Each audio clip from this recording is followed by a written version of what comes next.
সম্মানিত শিক্ষক পরিবার, প্রিয় দেশবাসী, আপনারা জানেন গত 12 অক্টোবর থেকে আমাদের ন্যায্য অধিকার আদায়ের আন্দোলন চলমান আছে। আমরা বিভিন্নভাবে সরকারকে বোঝানোর চেষ্টা করেছি। সরকারের উপর মহলে যারা আছেন, বিশেষ করে মাননীয় শিক্ষা উপদেষ্টা, অর্থ উপদেষ্টা, ওনারা আমাদেরকে আশ্বাস দিয়েছেন আমাদের দাবি দেওয়া ওনারা অবশ্যই পূরণ করবেন।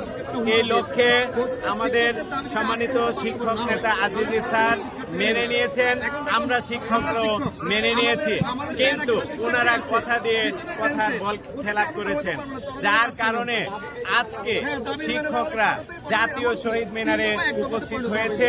গতকাল উপস্থিত হয়েছে, গতকাল ছিল লং মার্চ টু শাহবাগ ব্লকের, সেটাতে আমরা বাস্তবায়ন করেছি সফলভাবে। আপনারা জানেন শিক্ষক পরিবার সবসময় শান্ত, আমরা কখনো বিশৃঙ্খলা করি না, আমরা শান্তভাবে ব্লকেটটি সম্পন্ন করতে পেরেছি। গতকাল সরকারি উচ্চ মহল কথা দিয়েছেন যে আমাদের দাবি দেওয়া মেনে নেওয়া হয়েছে। যখনই তাদেরকে প্রজ্ঞাপনের কথা বলা হয়েছে তখনই ওনারা নিশ্চুপ হয়ে গেছেন, প্রজ্ঞাপন দিতে রাজি নন। আমার কথা হলো, আমি যদি কথা দিয়ে ফেলি যে অবশ্যই দাবি দেওয়া পূরণ হবে, তাহলে আমার প্রজ্ঞাপন দিতে দোষ কোথায়? এইখানে বিভিন্ন কুচক্রী মহল বিভিন্নভাবে আমাদের উপদেষ্টা মহোদয়গণকে বিব্রত করার চেষ্টা করছেন এবং বলেছেন যে আমরা সরকারিভাবে যখন ক্ষমতায় যাব তখন শিক্ষকদের দাবি দেওয়া পূরণ হবে। আমার প্রশ্ন হলো, এখন কেন নয়? আপনারা সরকার গঠন করে আমাদের জাতীয়করণ করবেন, এই ধরনের কথা দেন, কিন্তু এখন আমাদের দাবির সাথে আপনারা কেন একাত্মতা পোষণ করছেন না? কেন আমাদের সাথে সহমতে আসছেন না? আমরা আজকে যারা এখানে সমবেত হয়েছি, আমাদের এই দাবি ছিল মাত্র 3টি: 20% বাড়ি ভাড়া, 1500 টাকা চিকিৎসা ভাতা এবং 75% উৎসব ভাতা।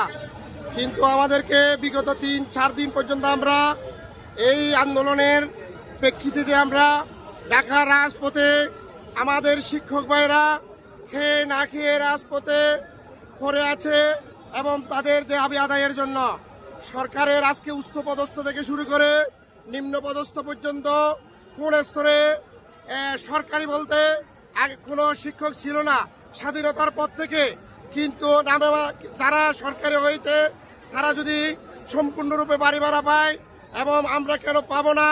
আজকে সরকারের সর্বমহলে যারা পদস্থ হয়েছে, চাকুরিরত আছে এবং বিভিন্ন পদে আদিষ্ট হয়েছে, তারা সবাই বেসরকারি এমপিভুক্ত শিক্ষা প্রতিষ্ঠানের ছাত্র ছিল।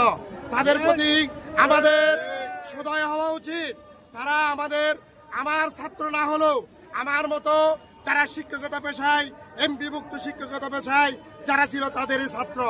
এবং সুতরাং আজকে যারা আছে অনেক আমাদের ছাত্রছাত্রী বিভিন্ন প্রতিষ্ঠানে, বিভিন্ন সরকারি কলেজে, সরকারি হাই স্কুলে এবং সরকারি বিভিন্ন প্রতিষ্ঠানে তারা কর্মরত আছে। তারা যদি সরকারিভাবে যদি বাড়ি ভাড়া পেয়ে থাকে, আমরা কেন পাবো না?